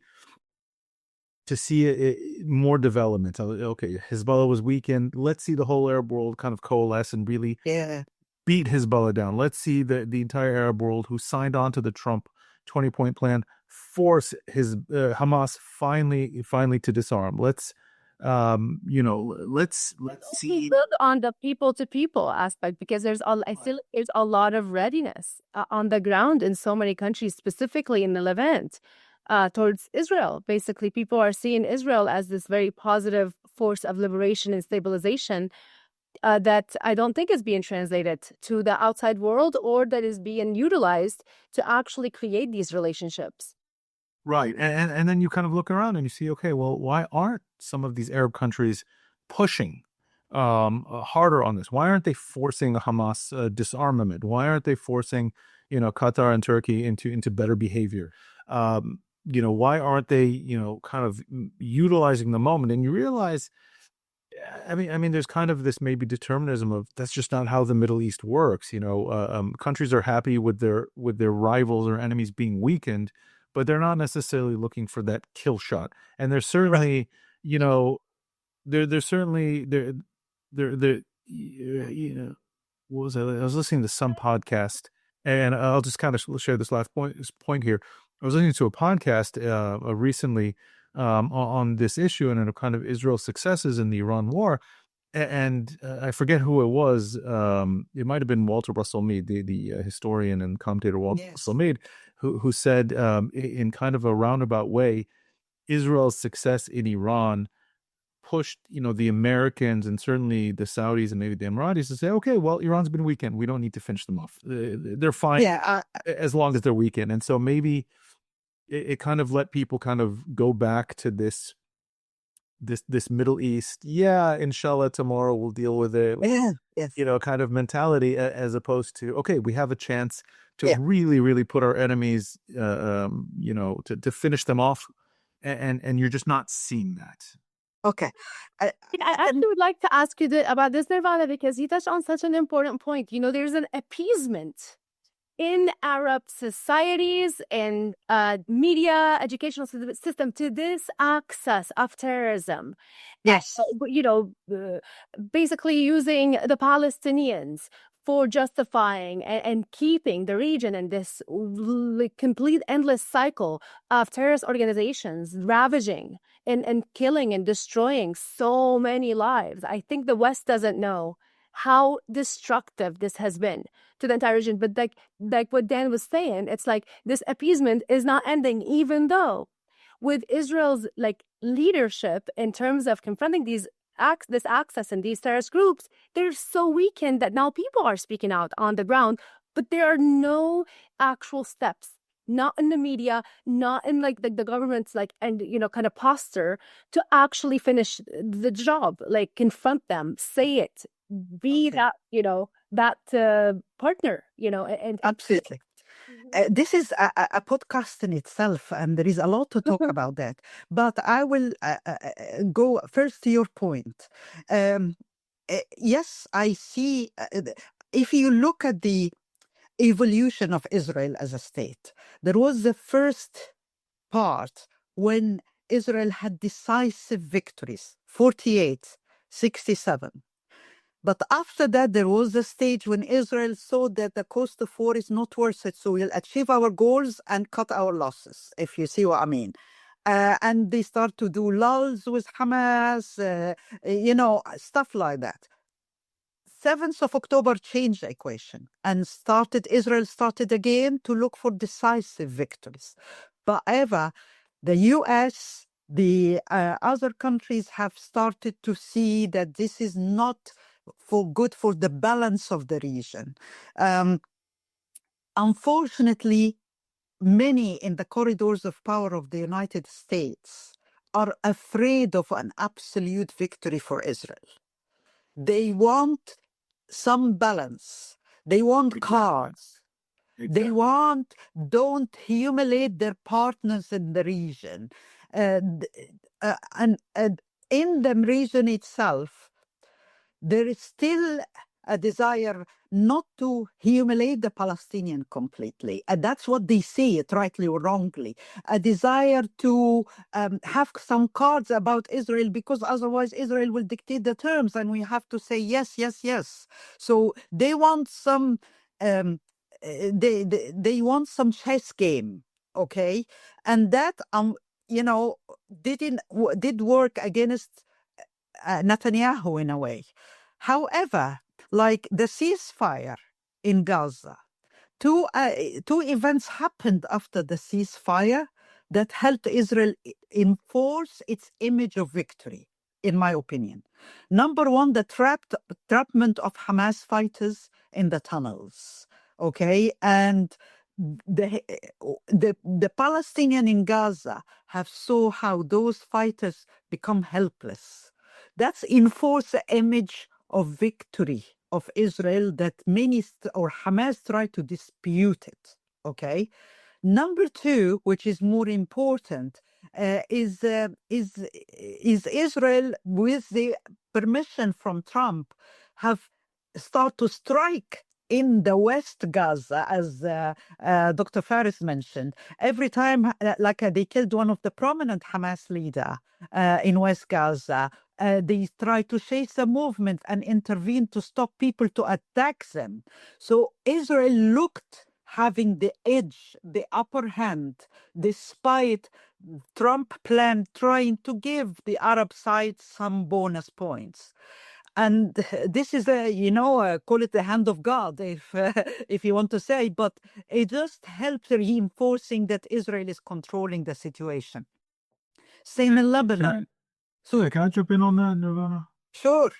No, it's a really good point here, and you said two connected and interesting points. And one is that I've noticed this as well. One is and it's what I alluded to with Walter Russell Mead. I believe it was him who said it, but the United States doesn't want Israel to be too strong, right? Yes. And you kind of gave it a different reason, but it's something that's interesting to think about. That Israel is the main U.S. ally in the region, but the U.S. maintains an array of alliances and relationships in the region. So it doesn't want to see one power get too strong over the other. And it's a sobering for the pro-Israel camp in Israel and America. It's kind of a sobering thought, but I think it's a right one, and I think it's interesting to consider. The second one is that, and maybe I read your mind with your next point here. Since the end of the ceasefire, since the beginning of the ceasefire in Gaza, since the beginning of the ceasefire in Lebanon, Israel has conducted regular pinpoint strikes. Yes. And nobody says anything, not in the United States, not in the EU, not really in the Arab world, except for, the Iranians and the Qataris and the kind of the anti-Israel babble online. And what that teaches me is two things. One is if and when Israel is able to conduct pinpoint strikes on Islamist militant groups, nobody cares and everyone is secretly happy. Yes. Two, and so the problem with the 2 years of the full Gaza war is that it was just impossible, both because the October 7th attack was just so bad, Israel had no choice. But of course, we know Hamas's strategy was to create that much damage and destruction and death in Gaza for their PR campaign. But it also teaches me that I think the international community, the regional powers in the United States care more about the optics of a ceasefire rather than the content and the implementation of the ceasefire. Absolutely. The average Arab guy in the streets of Cairo, Damascus, Riyadh doesn't want to or doesn't understand the ins and outs of the strategy. They care about the image. Ceasefire happen. People are celebrating and distributing sweets in the street of Gaza. So we are still okay. We are still alive. We are not too bad. Okay. And that's what American gave them. But then Israel is saying, okay, you want to restrain me, but when I see something against my national security and intervene, you cannot say no to me. So Netanyahu needed a break. This is the longest war in the history of Israel. So he needed a break. His soldiers needed a break. He need to gather more intelligence, and he need to see the intention of Hamas and other players in all those countries, and also send messages. Because when he destroyed Hezbollah, but then Hezbollah is trying to revive. So every time they try to revive, get bombed. Psychologically, this is destructive for their supporters.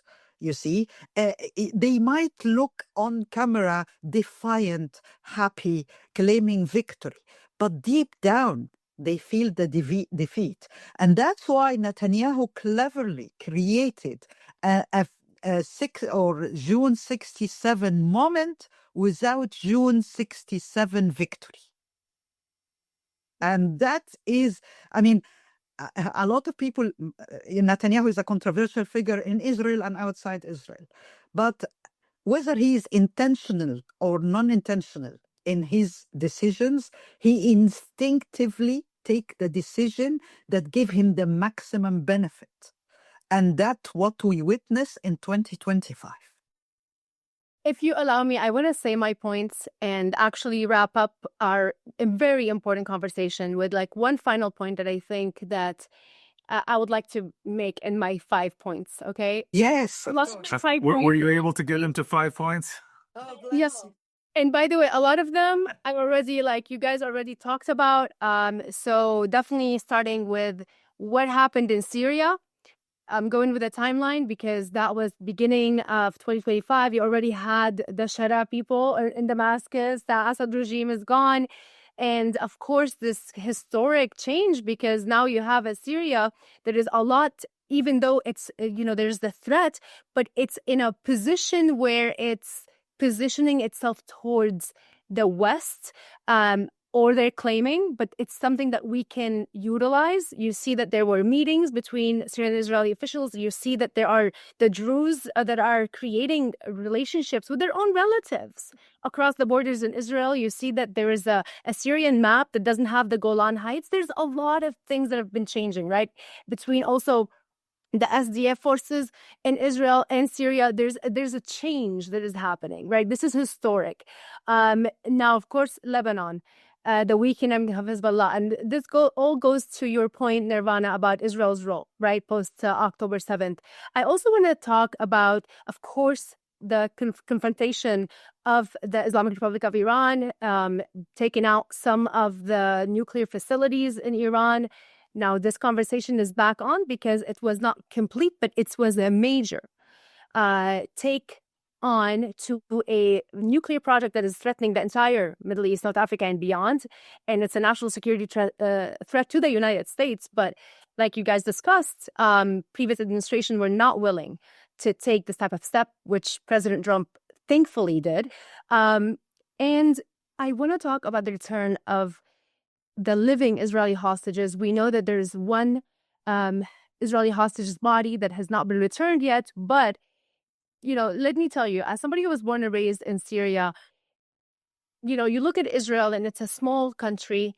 The Jewish people have went through so much throughout the ages, for millennia of atrocity after atrocity from different, anti-Semitic, either, religious groups, empires that wanted to destroy the Jewish kingdoms, Israel, the Jewish people historically. So it's there's a lot of wound there. There's a lot of pain. And to see that all of the living Israeli hostages returned, I think this was a very big moment in 2025. And also to see that Hamas had no longer the ability to use and oh my God, like brutalize and do all of the horrific things that they were doing to the Israeli hostages, and that this card was no longer in their hand, and that now we have a reality in Israel, in Gaza, where there is, Eastern Gaza and Western Gaza, which was discussed. Basically, Eastern Gaza is controlled by Israel. So I think this was also a very main issue. And then we see that also what happened in Yemen. But I want to having the acknowledgement of a separate south of Yemen government, right? But I do want to say that, now we're seeing what's happening in the process for Iran. We see what's happened in terms of Yemen, in terms of the acknowledgement of south of Yemen. We see what happened with Somaliland. I think that we are seeing something also shifting in that area, which is really important.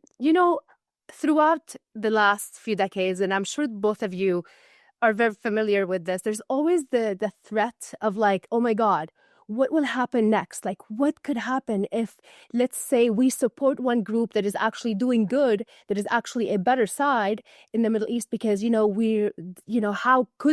dare we destabilize or, make it fragment the Middle East, or, kind of have it split off. There's always this fear and threat, right, of what would happen to this region if, you have different sections of countries, parts of countries that could have some sort of autonomy. It was always used as a scare tactic to let terrorist groups, dictatorships like the Assad regime, like Saddam Hussein in Iraq, all of that, continue ruling, with green, kind of giving the green light, basically, to do horrific things. But I think what we're witnessing today is that it's something major has shifted. When we see the acknowledgement of south of Yemen, because in south of Yemen, like you mentioned, Nervana, and like Dr. Phares, and like Bob Silverman also mentioned, and you then, that you have a better governing system. And for the first time, and I think that's the same thing in Somaliland, instead of allowing failed states, because Yemen is a failed state, Somalia is a failed state. You have a horrific situation. And what we've been preventing is to have those people to basically, you're all doomed. You all have to suffer under this failed state, because how dare we acknowledge that there is a group, that there is a government, that there is a side within your country that is actually doing better, that actually has hope, that could actually have a better future for millions of people who live there, right? Yes. And then finally, we're seeing that this is no longer holding back countries from allowing for, a better future, a better opportunity for specific parts of the countries. And I think in the long run, this is going to help the entire country. I think, for Yemen, when you have the south of Yemen have this ability to become a better, more powerful model, maybe this will also weaken the Houthis, which will lead to the entire Yemen to become a stronger, country that can confront these terrorist groups like the Houthis, like Al-Qaeda and ISIS and all of the Islamic extremists. The same thing in Somalia.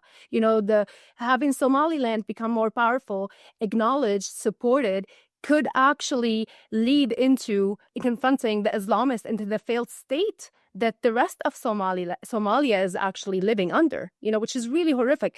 So I'm just saying, can we discuss this very quickly? I think this is, in my opinion, the biggest, because it's opening the road for a really looking at the people and individuals and communities in the entire Middle East as people who deserve to have a better future, despite the fact that they're born under a specific border, right, that was created not so long ago by, agreement, Sykes-Picot, and that could actually potentially help the entire Middle East, step by step.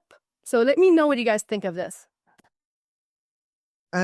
Dan, you want, or shall I? I'll just say kind of something that I thought of earlier is that it's kind of ironic how the very same countries that seem to, at least rhetorically, be so adamant on Palestinian rights, Palestinian independence, Palestinian state, are the same ones rejecting Somaliland's independence. Absolutely. And there's something there's something to what you said, Hayvi, here that I think should run deep. The problem is I don't think it will.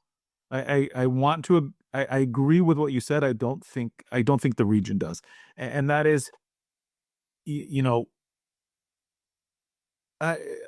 very hard for me, as someone who is in Israel, to say peoples don't deserve autonomy, at least if not independence. But at the same time, I think that autonomy or independence has to be earned. There's a level of deserved, but I think there also has to be a level of earned. What did you do as a society, as a people? Are you peaceful? Do you have a functioning economy? Are you a failed state, as you said, right? Are you a radical state that exports terror and chaos to the surrounding region, or are you, moderate religiously, politically, etc.? And it's strange that what seems to be the one kind of democracy, non-radical Islamist functioning entity in the Horn of Africa is the one that nobody refuses to recognize. And look who's recognizing it. It's the Taiwanese, who are not a member of the UN. Now it's Israel, who is often a pariah, unfortunately, in many parts of the world. And behind the scenes, you see the Saudis or the Emiratis do support it, and kind of the Abraham Accords countries, and Ethiopia as well. And so it's this kind of hypocrisy that goes to what you said, is that everyone's kind of afraid to upset the status quo. The Kurds, you could say the Kurds deserve a state. You could look at different peoples, different countries, and different ethnic groups, and say who does and who doesn't deserve a state, who's a cause among kind of global activists and who's not. And something that I wrote at the beginning of the war, that I thought out loud is, does the October 7th attack on Israel, right, by the Palestinians, and I wrote this when Trump came out with his idea to basically, he floated the idea of kicking out all the Gazans and turning Gaza into a parking lot. Is this his way of saying, you know what, everyone says you deserve a state, maybe you just lost that right? Right? Like maybe sometimes a people does something so egregious that they lose that right. But why can't it be the other way? Maybe why can't a people act so responsibly that they get that right? And so I wish others thought the way you did, if I understood you correctly. I just unfortunately don't see them kind of going in that direction. But it is happening, right? Like there's feelings, right? But there's facts, and that we've seen things are happening, right? Like things are happening on the ground. And like you said, there is a pushback, of course, because there's this kind of rhetoric that you do not want to shake up things. You want to keep things as is, even if they're terrible, But right. Which is a shame. Yes. Which is a shame. Yeah. What are your thoughts on this, Nervana? Right. We have to admit that this region still live under the legacy of Nasser, who looked for Arabism, feared of minorities, the fear of success of minorities and their welfare, their victory, their aspiration for independent language, independent culture, independence from decentralization. All of that is one of the psychological fears crippled this region for decades. And now you see, I am optimistic as Hayvi because I see the rise of non-Islamists in the region. The Somaliland are Muslim, but they are perfectly happy and delighted with an alliance with Israel. Shameless, with no shame, no trauma, no background.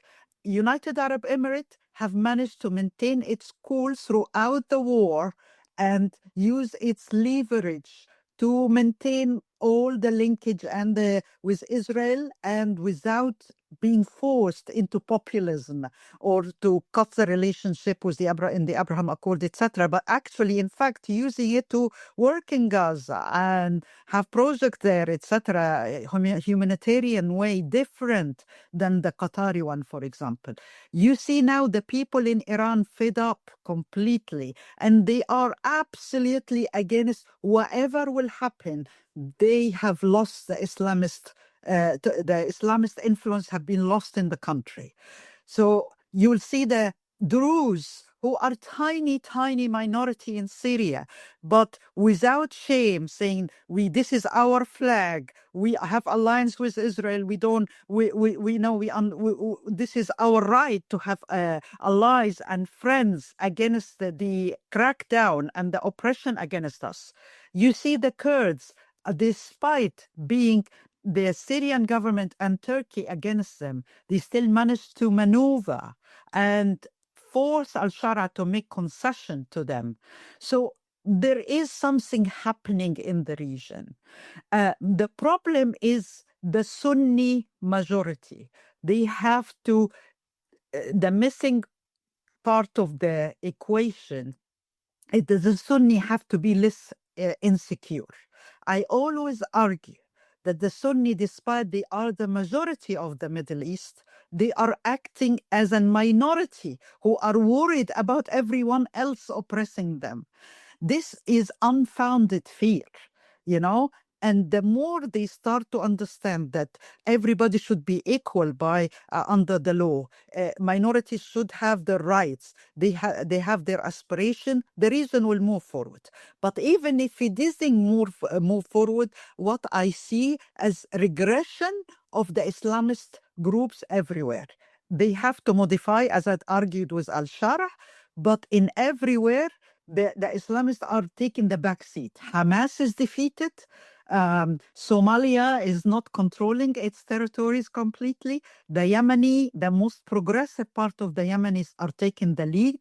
The Houthi are on the back foot. So the Lebanese, you know what? Always in Lebanon, you say everybody, even the women of Lebanon who know nothing about the politics, but they say, I hate Israel. Now, a lot of Lebanese are open on Lebanese channel saying we need a peace treaty with Israel. We need to join the Abraham Accord. This is unprecedented. It might not materialize, but it's optimistic about the future. Absolutely. And on this very optimistic and happy and hopeful note, Nervana, I want to, basically thank you for joining us on this very special episode today. And I want to thank everybody for listening and watching us on Middle East Breakdown on ME24. Of course, I want to thank my co-founder, co-editor, Dan Feferman, for all of your insights and what you bring. And we'll see you guys next year. I mean, I just hope that everybody enjoyed this, end of year podcast celebration. And what do you say then? I enjoyed it so much. Apology for my computer breakdown, but I really enjoyed the conversation.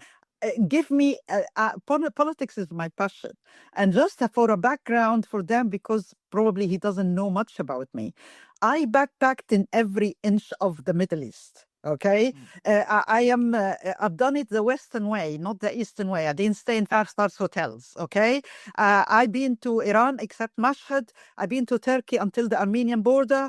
I stayed in the Kurdish areas in Syria. I've been to Yemen, to Oman, and until the border with Yemen, where the smuggling routes are. So and obviously I've been to Israel. I'd gone to politics in the squiggly route by doing my homework first in the region. I'm passionate about politics. I don't do it for, I do it because I love it. And I put some effort to understand the region. This is one of the best treats I have for the end of the year. So thank you for having me. We're so glad you could join us, Nervana. Thank you so much. Happy New Year to you. Happy New Year to you too, and see you next year with more chat and more debate. Hey, that was exciting. That was our last podcast episode of 2025. And I kind of just want to reflect on something that came up today. We launched Middle East 24 in the middle of this year. We had you and I and Abdulaziz and others, journalists and analysts from around the region, had this vision to launch a new kind of Middle East news and information platform that is authentic, that is from the region, that speaks from the region with a real voice, that platforms the real authentic voices of the region, and not Islamist or nationalist propaganda or Western outlets that really don't understand the region in the way that we do, whether we're on the ground or we're expats, like yourself living in the West. And the many contributors we have behind the scenes or who join us as guests from time to time. And so just today, we set out with a Twitter account and we've reached 30,000 followers just today on our X account. We're growing regularly on our Instagram account. Our YouTube is growing. We're adding more shows. We're adding more content. And so this is kind of a very exciting moment in our trajectory as Middle East 24. And so we will encourage our followers, our listeners, to help spread the word. There's a new game in town. We are reinventing how Middle East news, information, analysis, and content is being done for the digital media age. And, I think we're striking on a chord that people really want to hear these kinds of conversations, these kinds of voices. And so, I'm very grateful and glad of what we've achieved in the last 6 months. Make sure you're following us. Make sure you are giving us good reviews on Spotify or Apple Podcasts or wherever you get your podcast. Make sure you're subscribed on YouTube and recommend us to your friends. And I hope we've had a fascinating 2025. I think you heard from the guests we've had here, whether it is Dr. Walid Phares, whether it was Dr. Nervana Mahmoud, whether it was Bob Silverman, from yourself or from me. I think we overlapped on a lot of key points, but also everyone kind of brought up interesting points or takes on points that the others didn't think of. Certainly not a boring year to deal with news in the Middle East. To say the Saying.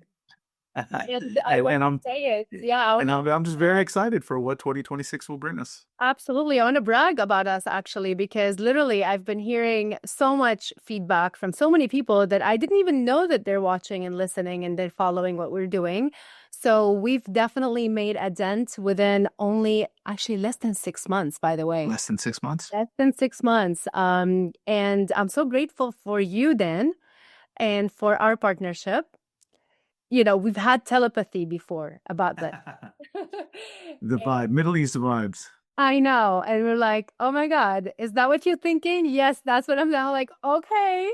I think this is exactly, we're like thinking the same way because there is a need. We know that. And I think that finally people are actually listening to analysis, news stories, breaking, developing issues that are happening in the Middle East that they usually just don't get in the West. Right. Yeah. And Happy New Year. Have a wonderful New Year to you, to all of our guests, to all of our amazing Middle East 24 team. And let's have a wonderful and successful 2026. And let's hope for more good news coming out of the Middle East.